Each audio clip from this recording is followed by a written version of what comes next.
Today I was working further on the square wave oscillator. It's here, one of the projects that I'm still working on. I was working with a buffer stage, though I finally found out here how all the frequency precise setting of the frequency had to work with two potentiometers. Anyway, when all works okay, I will publish the schematic. But on the other hand, I was trying to make a simple audio amplifier with the help of a transformer. It did not work. By the way, the buffer stage also needs quite a big part of elaboration anyway, but furthermore, when I was busy, my idea was, say, many computer circuits work nowadays on 5 volts, and perhaps it's a good idea to publish something about a charger. And then I mean a charger in the most bare and essential way. You can use it via an AC source or a DC source. I use it here via a DC source going from 0 volts to approximately, say, 24 volts. That's far too high in this case, but anyway. We are talking now about 4 cells, nickel cadmium cells. I don't talk about lithium ion cells. In my opinion, for hobbyists, they are somewhat dangerous. That's only my idea, by the way. And there are, of course, many circuits on the World Wide Web via which you can charge lithium ion cells. This is the standard old school nickel cadmium accumulator. It's from VARTA, a very good brand, by the way, German brand. Its capacity is 2.1 ampere during 1 hour. Well, can it give out 2.1 ampere during 1 hour? Well, I think that will work.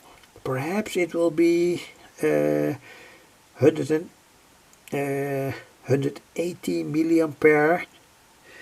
1.8 ampere during 1 hour anyway. Because of the good brand, that's VARTA. Anyway, well, what is there all about of charging nickel cadmium cells? In general, they must be charged with 1/10 of the nominal current of the nickel cadmium cell, and that is here 2.1 ampere. That means that we need for 10 hours approximately 210 milliampere. But that's very important. After, you can surely do that here, charge it with that current, but after, say, approximately 10 hours or so, you must disconnect the cell from the charger because it is full, otherwise it gets far too hot. You can, say, disturb the properties of such a good nickel cadmium cell. Anyway, but when you want to use it as a, say, kind of constant current source at its output, I will show the schematic.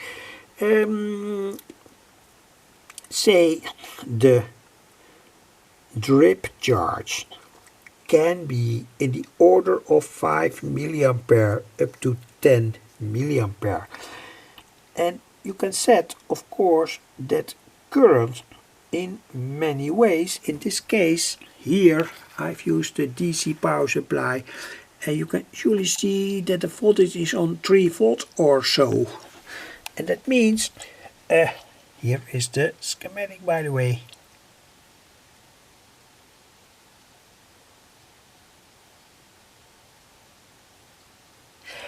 That you can say control the charge current via a potentiometer. But on the other hand, here I have a voltage supply, and that voltage supply also, when we lift up the voltage, the current will go up, and that's completely logical. It's Ohm's law. So anyway, at the moment the circuit is charging with, say, 6 milliampere. I hope it's visible here. But of course, when we lift up the voltage here, we go to a higher current. I have to switch the ampere meter, of course. Lift up the voltage here. Let's see.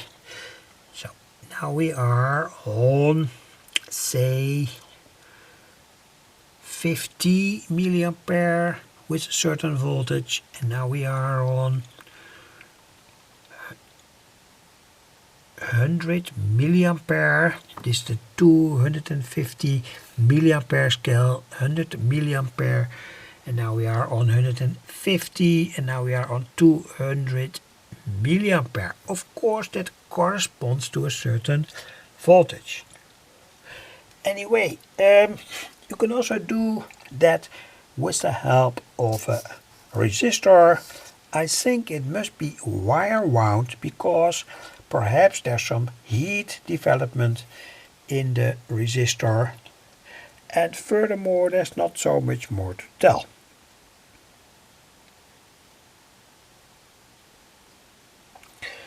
So let's go back to the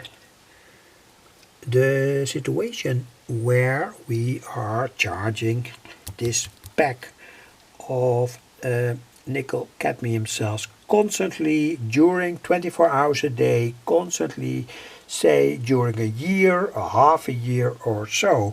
And in that case, a good idea is to limit the current to a very low value. Of course not 200 milliampere. That means that in this case these cells are completely charged within 10 hours, but they of course perhaps have a certain natural discharge, but a good idea is in that case to use 5 milliampere or so. Anyway, that was more or less all to tell. Thanks for watching. You can use here AC or DC, because here it's rectified via that diode, the 1N5408, and here again you can use a wire wound resistor. Always check, say, with a DC milliampere meter the current that's flowing into the batteries, and perhaps it's important to tell that in the first stage, when the batteries are depleted, that current is quite high. But say after 10 minutes or so, half an hour or so, the current stabilizes.